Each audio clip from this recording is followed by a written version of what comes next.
Are you jealous?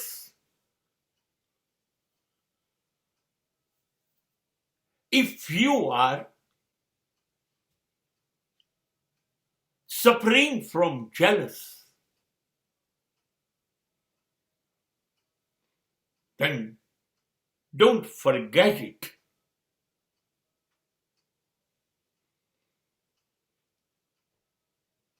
You will damage yourself. You will be a very big loser.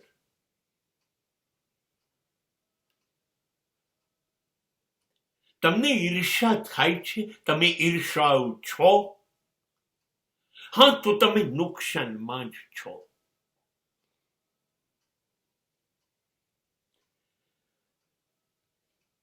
તમે એવા રોગથી પીડાવ છો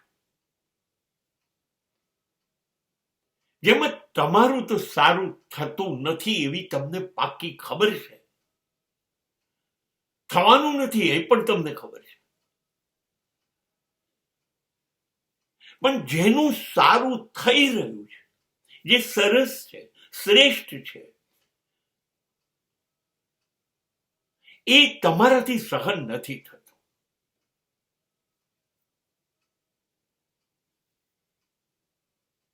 શું કરશો? ઈર્ષા કરીને કરશું શું? હા, એના વિકાસમાં, એની પ્રગતિમાં તમે રોડા નાખશો, નડતર ઊભું કરશો, બીજું શું કરશો? હા, એ મોડ પહોંચશે,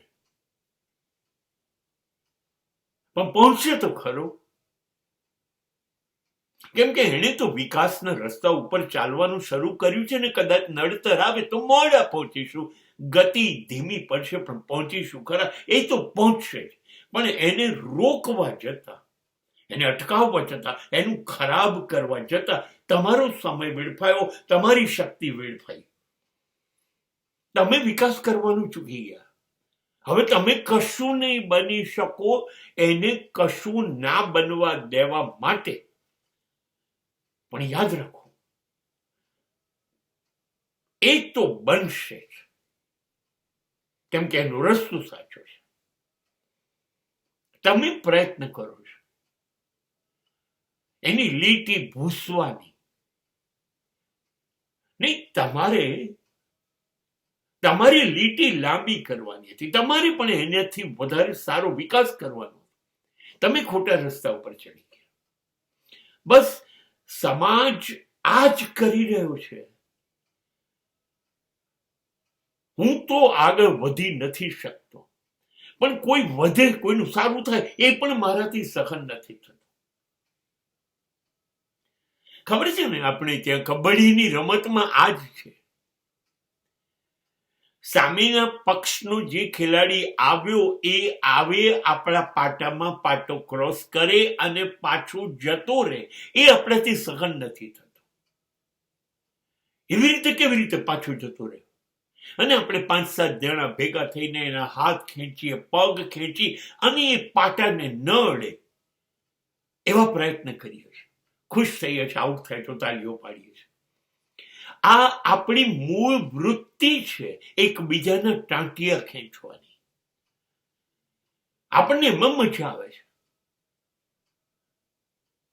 કે હું મંજિલ પાર કરું, હું સિદ્ધિ મેળવું નહીં, પણ જે મેળવી રહ્યું છે એને મેળવવા નહીં દઉં. કોણે કીધું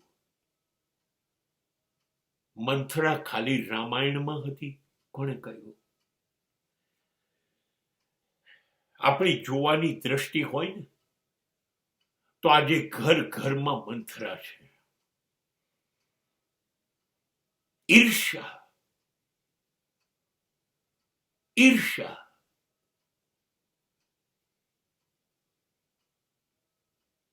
અને તેના લીધે પેલી જાહેરાત હતી, મારી સાડી કરતા એની સાડી સફેદ કેવી રીતે. બસ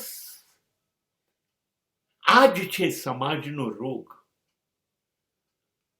અને જે ઈર્ષા કરી રહ્યું છે એ જ દુઃખી થશે, એ જ પાછળ રહેશે. જેની કરો છો એને તો કોઈ દુખી નહીં કરી શકે. એની સાથે ઈશ્વર છે.